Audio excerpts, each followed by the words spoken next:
Alright, so this is going to be my first video. Just going to start it off with some basics. Growing up, I always wanted a Skyline GTR.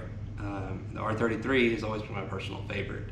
You know, it's kind of the unloved redheaded stepchild of the GTRs, but just something about it was my personal favorite. So, 25 years has passed. The first generation 1995 Skyline GTRs are now legal to import into the United States from our stupid 25-year-old rule. So now I'm pretty old, right? So I'm 39 years old, and I worked my way up and got a pretty decent paying job now. And so I had some money, and I went ahead and sourced me a GTR. So I have my R33 behind me. It's a Skyline GTR V-Spec.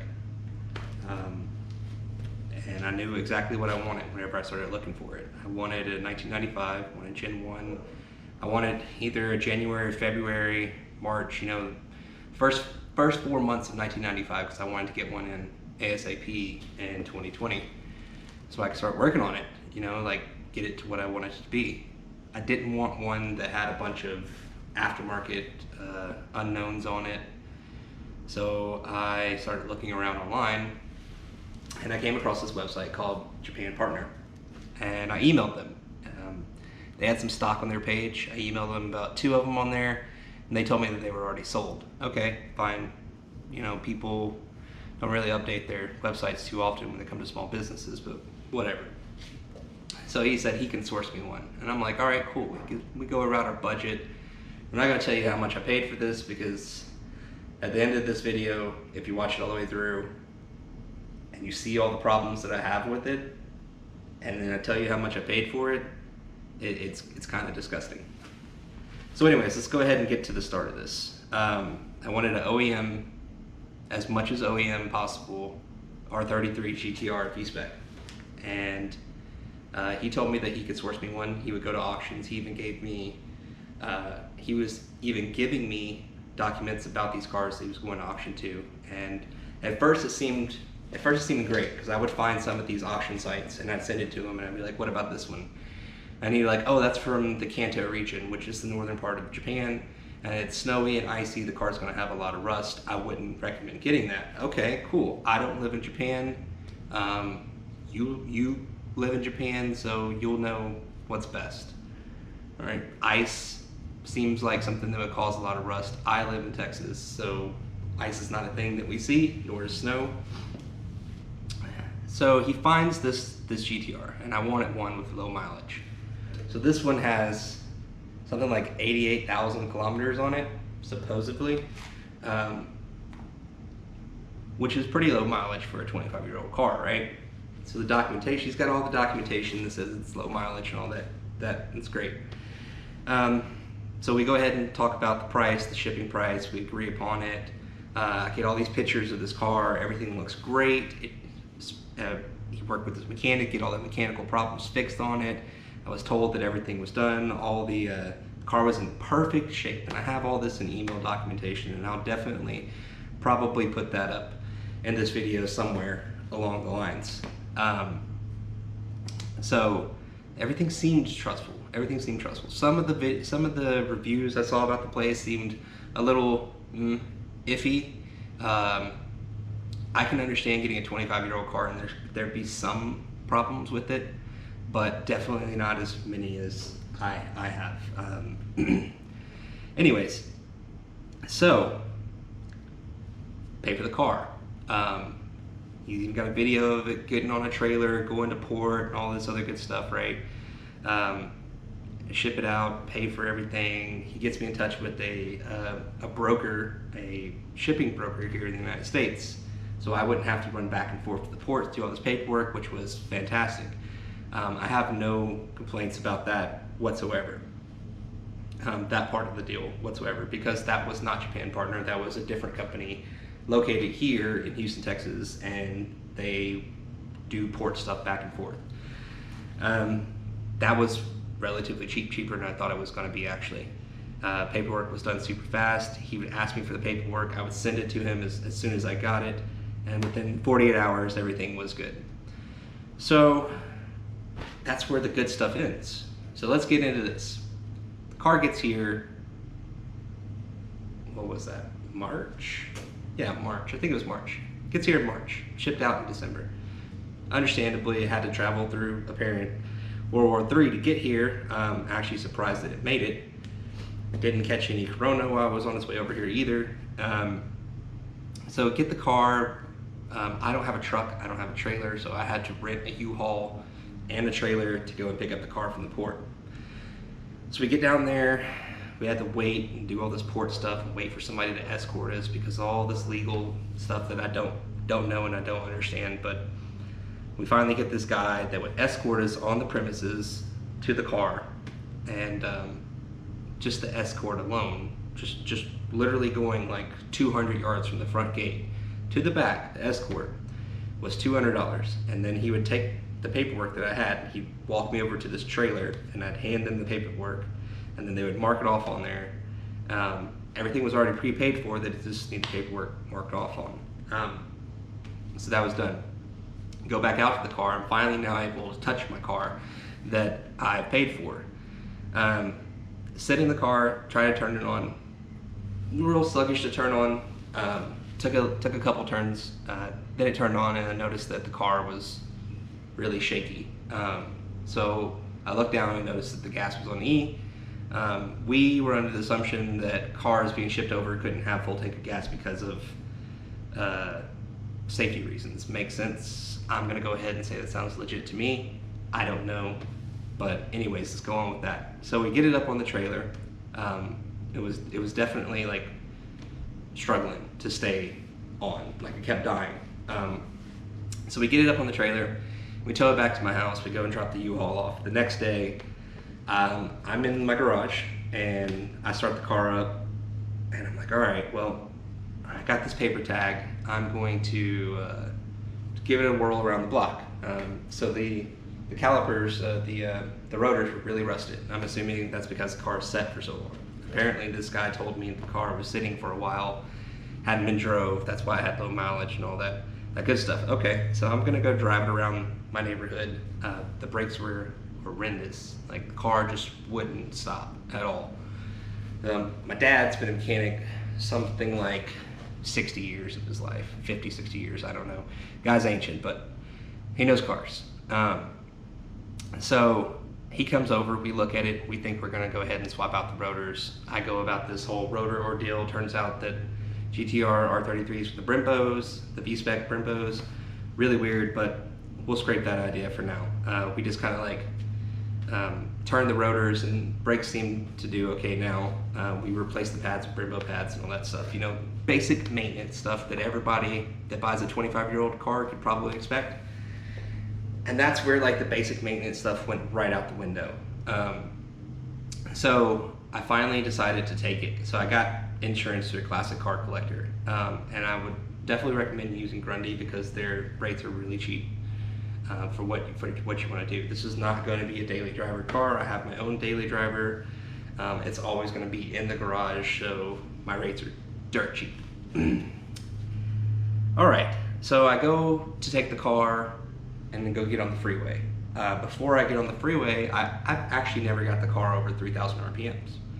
Get on the freeway, get over 3,000 RPMs, start noticing the car is smoking, like a lot, and it's shaking, and it's like backfiring just like crazy. I'm like, okay, well, maybe Japan has different fuel than we do. So I bring it back, and I change out the fuel filter, which is an Infinity JX80 fuel filter. So you don't have to buy a GTR fuel filter over there, which costs triple. So I noticed the spark plugs in the car, so I decided to change out the spark plugs. Spark plugs were actually brand new.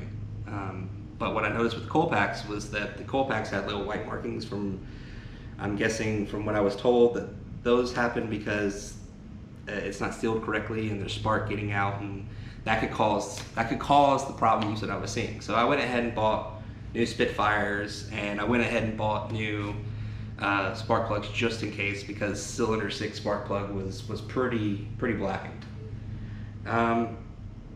So I get all that changed, and it seemed to start a little bit better. It seemed to idle a little bit better. So I decided to take it on the freeway, and the one time I tried to take it on the freeway and I give it just a little bit of gas, I never mashed it, I never put it into high RPM gears or anything like that. It was smoking and stuttering. It was like, it was pretty shitty.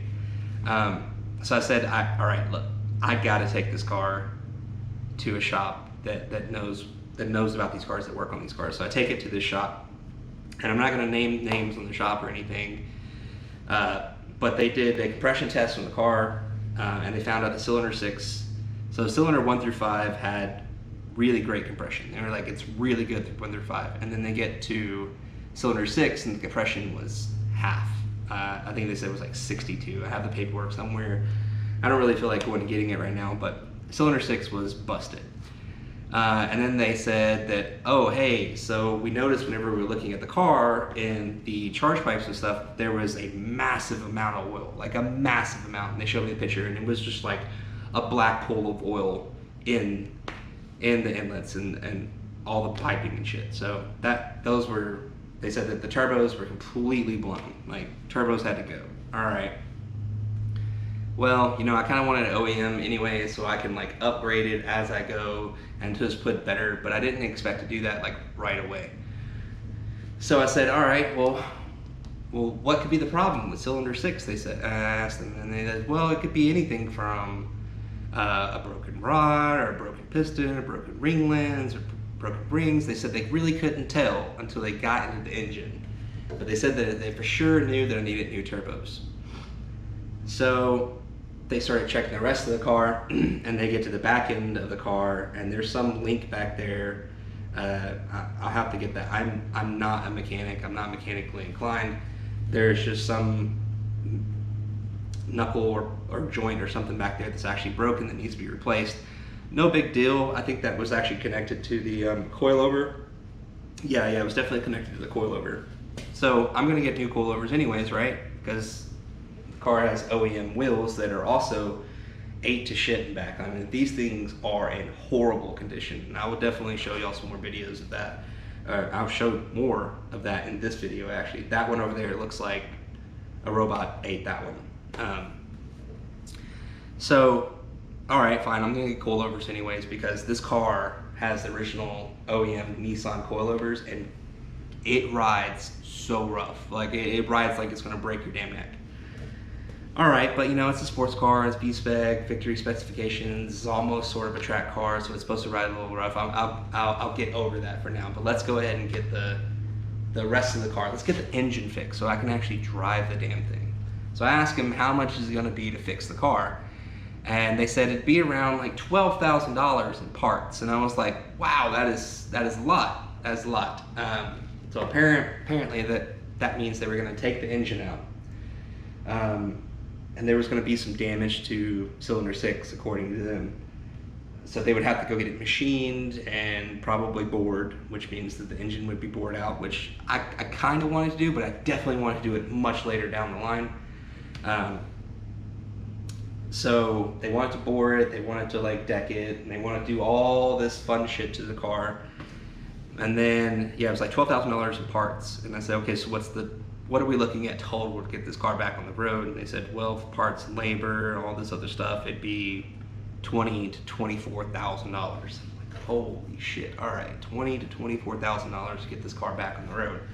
I spent a lot of money on this car because it's supposed to have low mileage and in perfect condition and all this other shit, right? And it definitely is not in perfect condition. So I called my dad, and my dad's like, well, there could be several things, you know, let's go ahead and look at the smaller things around the block first before we get into it. So we wanted to check the cams to make sure that there was no lobe wear.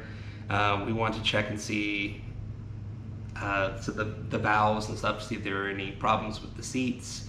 So we used a little camera to go into the valves, and we could see that the seating was fine. We noticed that when we were looking at the top of cylinder 6, there was like little pits on top of it. It looked kind of like metal shavings.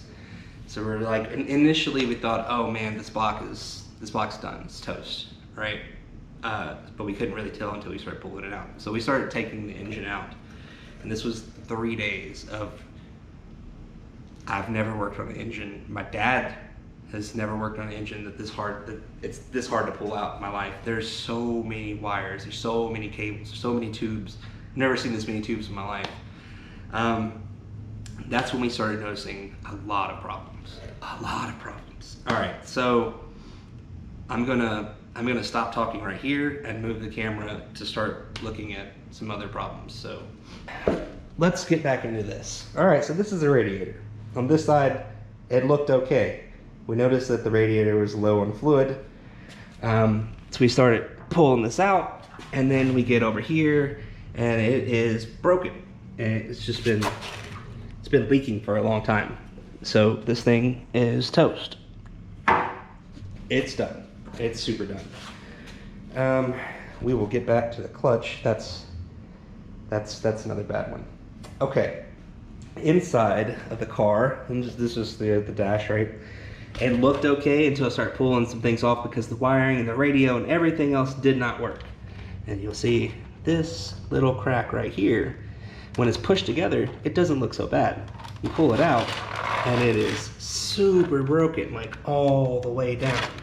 And this is what they did to it. Put a little Bondo on the back of it. And that Bondo broke, so it didn't work. I'm gonna get that fixed. Awesome. Radio didn't work, right? So this V-spec right here, apparently came with the big audio package, and those are semi-rare, I guess. But they have this Kenwood built-in amplifier, and this is it right here. It looks like it's been underwater. It is in pretty horrible shape, and it didn't work. Radio didn't work. This thing definitely didn't work.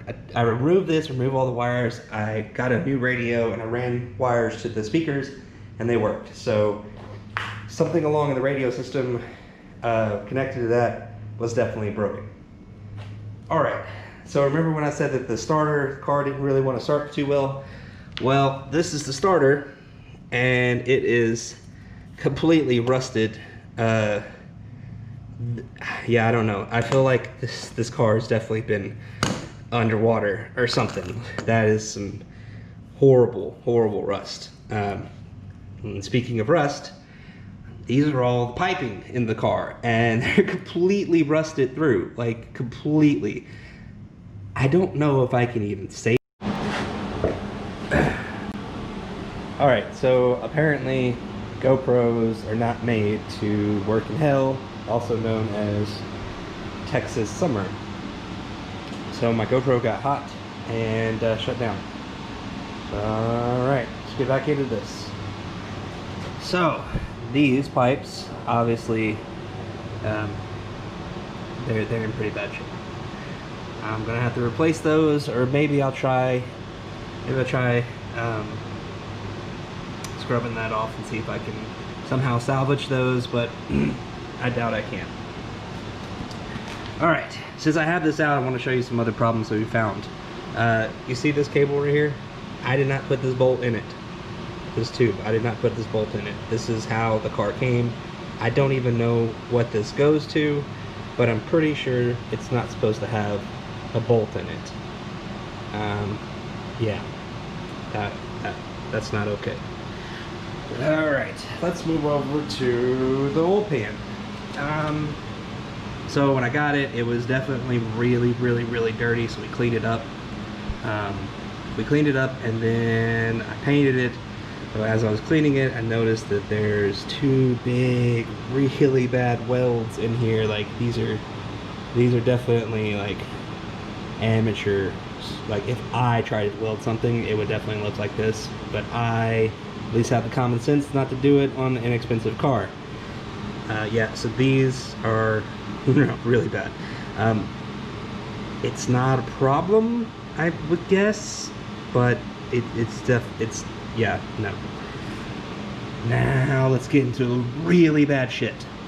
Okay, so we pulled the pistons and everything looked sort of okay. These are piston 1 through 5 right here.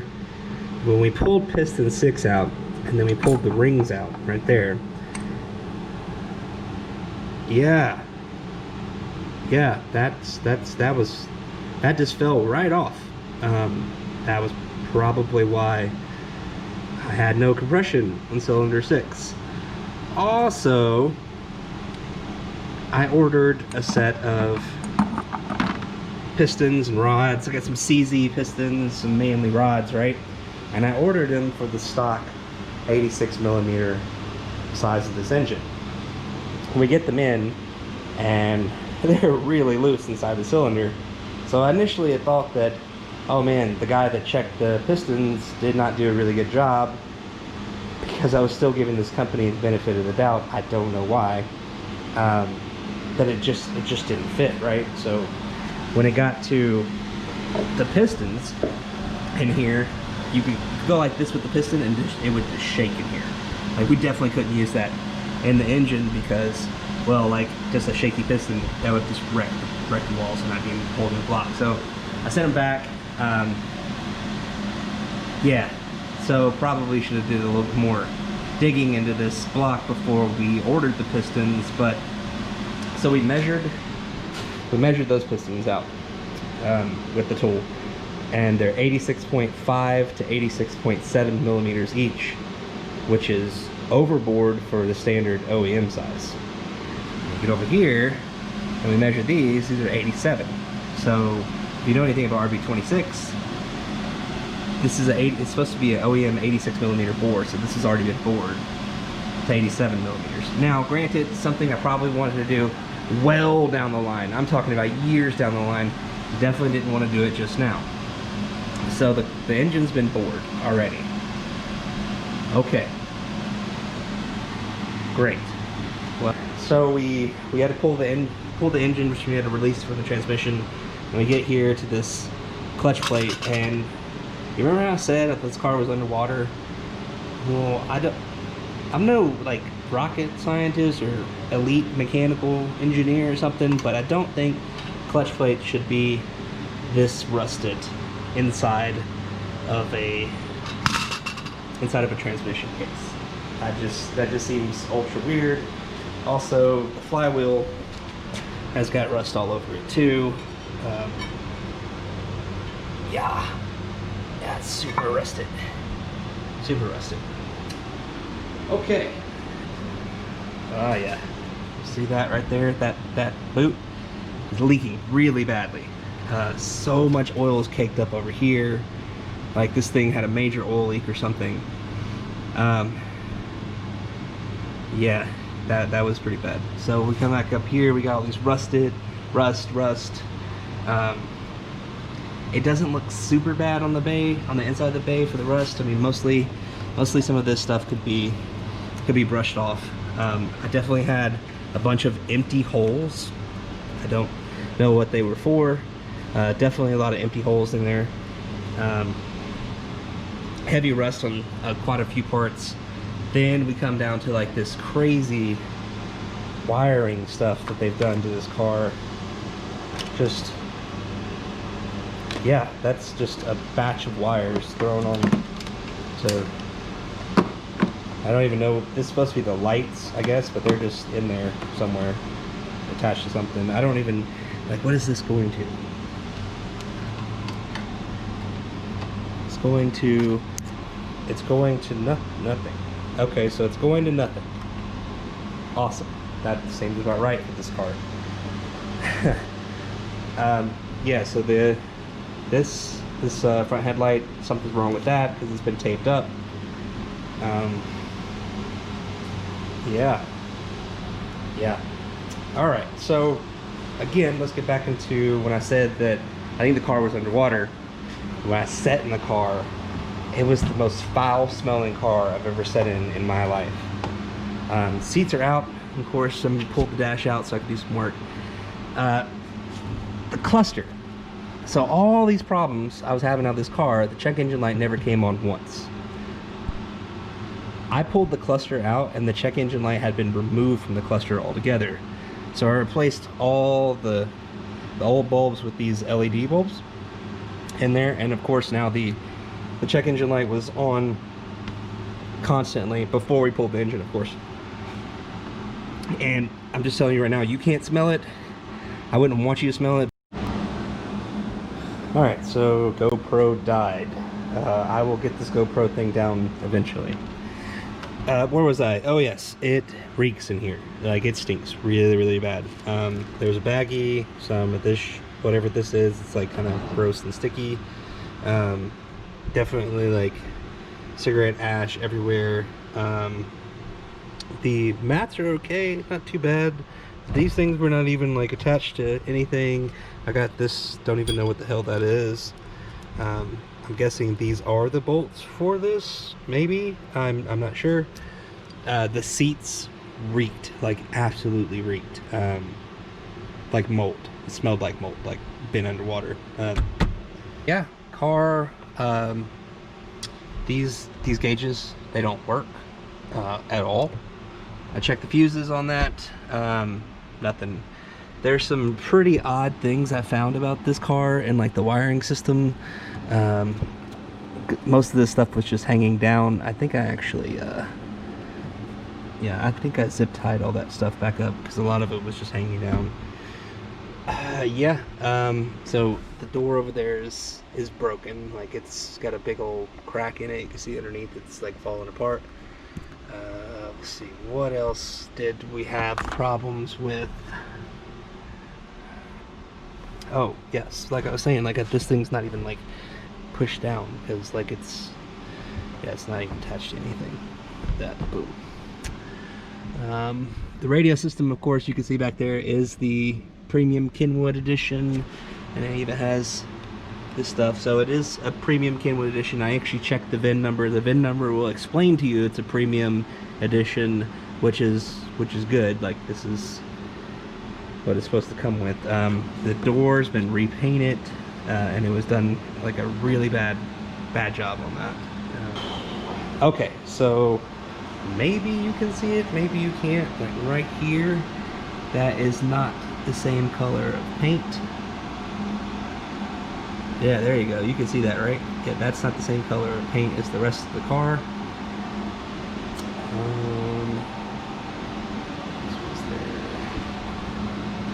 I believe, yes. So these, that is just rusted in. There's nothing else holding this down. I'm assuming that goes to this because this is some super fucking loose. Oh yes. One other thing.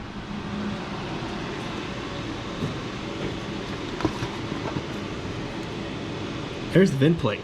There's nothing on it. It's completely empty. Like, it looks like it's been rubbed off. I mean, that does show that it's a GTR, according to the VIN numbers right here. I had it pulled up on the VIN number registry, and it does match everything that's in this car with the Kenwood Elite system, the V-Spec, all that stuff, and that's all stock, and that hasn't been messed with. So I know that this isn't like a chopped up V-Spec. They put it back together. I noticed somebody else had a video on their R34 that had really terrible welds, like here and here all the way around. Mine appear to be pretty good. Definitely factory. I can see it better over there.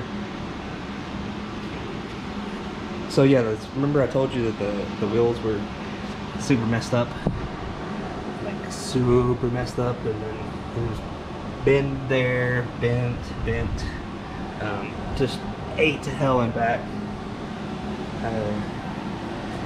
Over here, yeah, definitely just like curb rash all over this thing.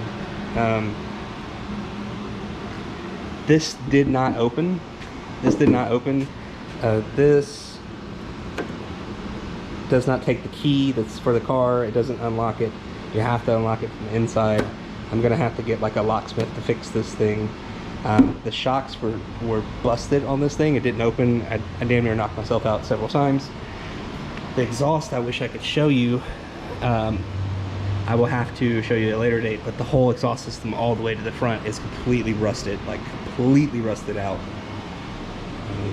Some small dings and stuff here. I can get over that. Wheels still super busted over here. Yeah, so oh yeah, the welds. Yeah, so the welds look good. Weld looks pretty good.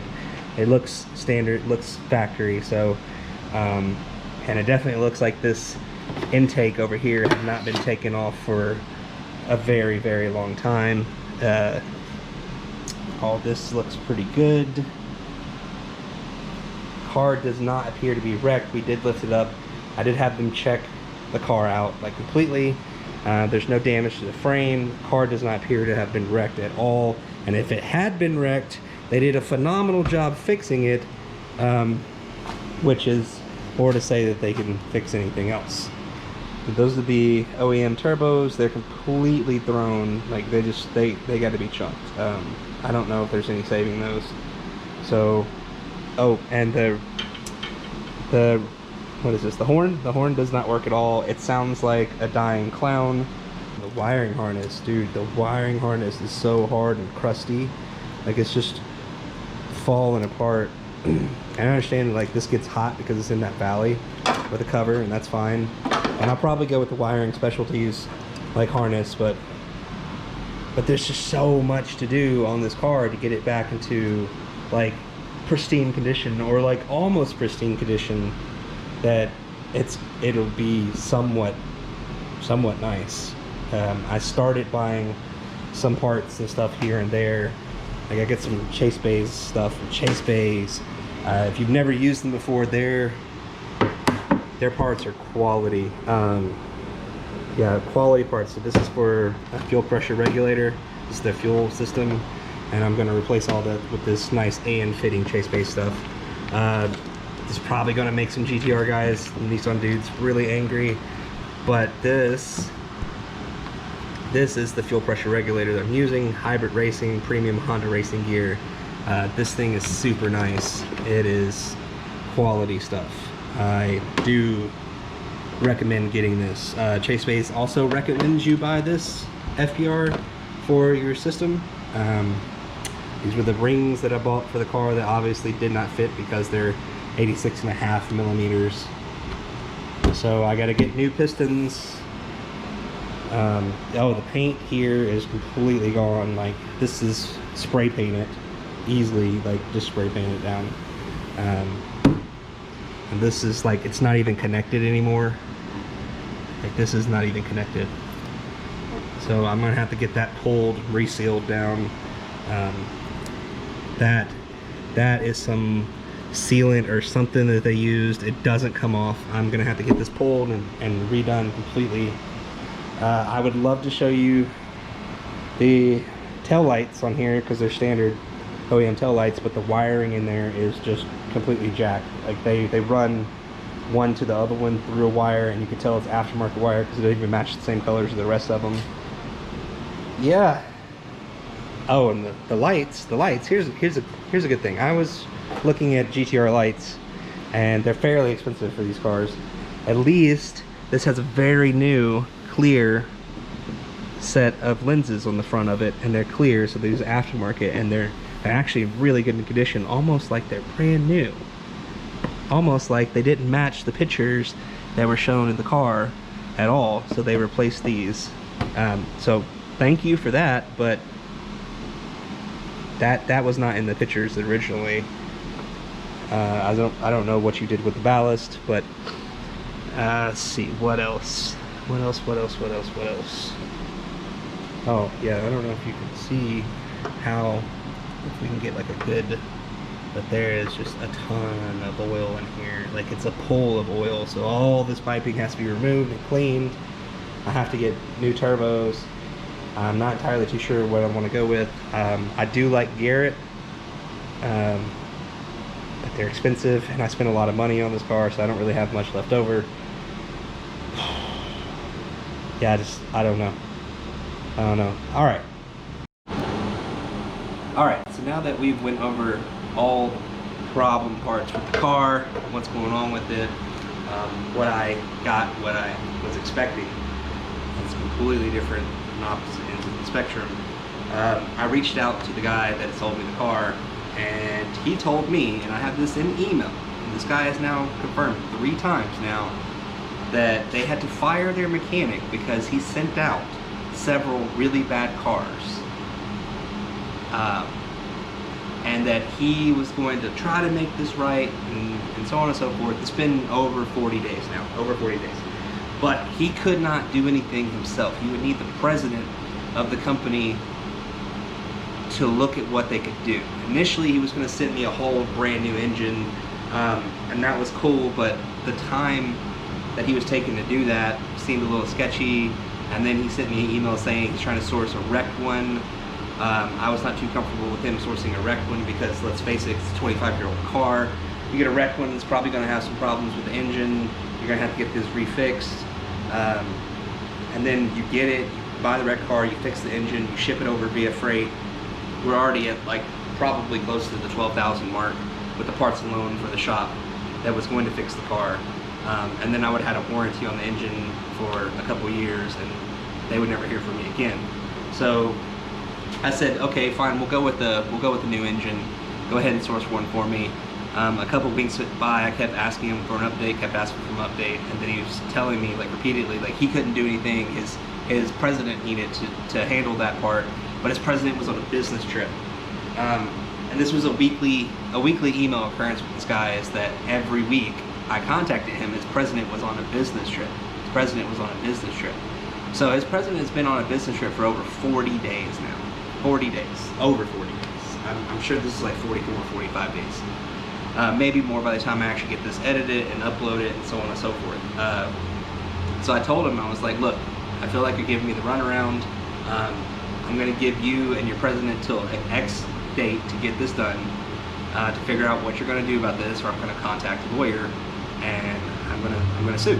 I mean, that's literally the only thing I can do. If this president, I've given them plenty of time to get this sorted, and this president is still on vacation, they can't do anything about it, my only choice is to sue them at this point. So I'm looking for an international lawyer. I do have plenty of documentation through email of him stating that it's basically their fault. It was their mechanic's fault that they fired, but at the time his mechanic worked for the company, and the company is still at fault for that. So it doesn't matter if you fired your mechanic because he was a shitty mechanic. Your mechanic that worked for you at the time that I bought this still sent me a piece of shit car that needs $20,000 worth of work to get it back running again. So that's where I'm at on this. Now the other thing is that I bought this car and I really wanted this car for a very long time. So I can't just let it sit here and do nothing and hope and pray that when this lawsuit happens, we make all the money that I've lost on this car back, that I can throw it back in here. That could be maybe a year or two, however long this legal process lasts. I don't know. I've never sued anybody before. But I got to start working on it. So I started buying parts and I started sourcing some things, and I really want to like throw this out there. Like Injuku Racing has really helped me a lot with like finding the right parts for my car. I did not use them for the pistons. I wish I would have, but they probably wouldn't have been able to help me because we didn't know it was bored to 87 millimeters to begin with. All right, so GoPro died again. Little battery, 4K, doesn't really work too well. Plus it's like 300 degrees outside, so yeah. We're doing the rest here inside. So, car's a mess. I paid for it, I got it, it's my car. If the lawyer stuff happens on down the road, great. If not, like, lesson learned, just don't ever buy anything from them again, which they lost kind of like some business for me, because I would have bought like Supra, maybe an NSX from them, probably a R34, but I'll never buy anything from them again. If Japan Partner watches this video, I would really like for you guys to do something about this before we get into the lawyer stage. It's going to cost you a lot more money, and it's going to cost me a lot more money than we both initially expected to spend. I've given you a quote on the amount of money for parts that I need to fix the car, and how much the shop wants to fix it, and I would very much just rather have that If we do go to court, then I'm gonna go for everything, everything I can possibly get. Don't buy from Japan Partner. They're garbage, terrible company, and they will fuck you. Definitely fuck you.